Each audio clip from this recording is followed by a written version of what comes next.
जय श्री हरि। बंधुओं, अंत्येष्टि से संबंधित विविध प्रश्न,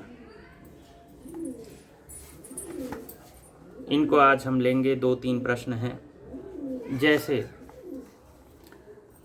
सूतक कौन सी पीढ़ी तक लगता है, किस पीढ़ी तक के व्यक्ति को कितना लगता है। जैसे पहली पीढ़ी आप हुए, आपके पापा दूसरी पीढ़ी, उनके पिता आपके दादा तीसरी पीढ़ी, उनके पिता प्रपितामह चौथी पीढ़ी। तो ऐसे करके कौन सी पीढ़ी तक कितना सूतक लगता है।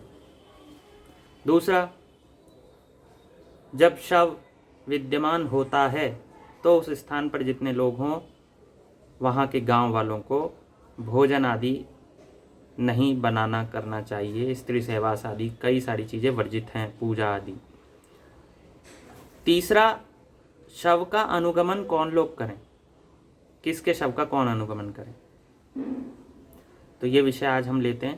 पहला है, गांव के मध्य शव यदि विराजमान है, अध्याय 35 में कहा गया है, तो ऐसा सुनने के पश्चात इच्छानुसार यदि भोजन कर लिया जाता है तो ऐसे भोजन को मांस तथा रक्त समझना चाहिए, इतना अपवित्र होता है। गांव के बीच में शव के रहने पर तांबूल का सेवन करना, पान आदि का सेवन, दंत धावन, ब्रश करना, भोजन करना और स्त्री सहवास और पिंड दान, ये सब त्याज्य होते हैं, ये नहीं करने चाहिए। स्नान, दान, जप, होम, तर्पण और देव पूजन का कार्य भी नहीं करना चाहिए, क्योंकि व्यर्थ हो जाता है। तो ये बात आप ध्यान रखें। सपिंड क्या होता है? सपिंड कहते हैं ना, सपिंड।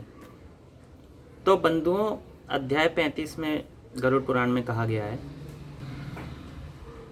पिता, पितामह और प्रपितामह, ये सपिंडीकरण करने पर सपिंड कहे जाते हैं। शवों का अनुगमन अध्याय 34 में कहा गया है। अनुगमन अर्थात शव यात्रा में कौन सम्मिलित हों। तो कहा गया है, शूद्र सभी वर्णों के शवों का अनुगमन कर सकता है, उन्हें जलांजलि दे सकता है। वैश्य 3 वर्णों के शवों का अनुगमन कर सकता है, उन्हें जलांजलि दे सकता है। क्षत्रिय 2 वर्णों के शवों का अनुगमन कर सकता है, उन्हें जलांजलि दे सकता है। और ब्राह्मण केवल अपने वर्ण के शव का ही अनुगमन करके उन्हें जलांजलि दे सकता है।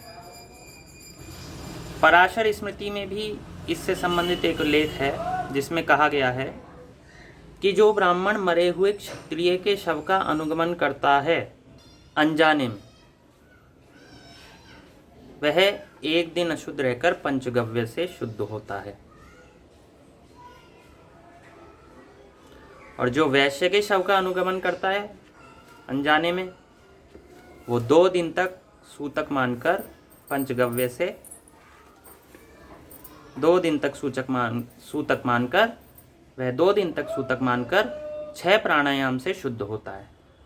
और जो शूद्र के शव का अनुगमन करता है वह 3 रात तक अशुद्ध रहता है और समुद्रगामिनी नदी पर जाकर 100 प्राणायाम करके घी खाकर शुद्ध होता है। बंधुओं, दयावश अनाथ के शव का वहन किया जा सकता है, अनाथ के शव का अनुगमन किया जा सकता है, उसके क्रिया आदि की जा सकती हैं ब्राह्मणों के द्वारा, क्षत्रिय और वैश्यों के द्वारा द्विजों का संस्कार आदि किया जा सकता है। और अनाथ का संस्कार किसी अन्य वर्ण का भी, वर्ण संकर का कराया जा सकता है, इससे पुण्य लाभ प्राप्त होता है।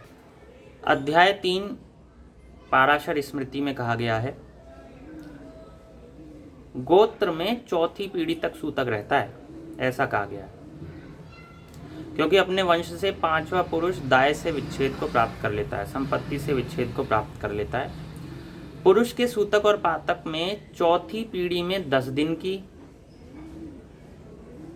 5वीं पीढ़ी में 6 दिन तक, 6ठी पीढ़ी में 4 दिन तक और 7वीं पीढ़ी में 3 दिन तक सूतक माना गया है। तो चौथी पीढ़ी तक तो पूर्ण सूतक चलता है, उसके पश्चात पांचवी पीढ़ी से 6 दिन, 4 दिन, 3 दिन, ये ऐसे करके सूतक हो जाता है। तो बंधुओं, ये थे विविध विषय, ये हमने आपको बताया, इसके अनुसार आप आचरण कीजिए। धन्यवाद। जय श्री हरि।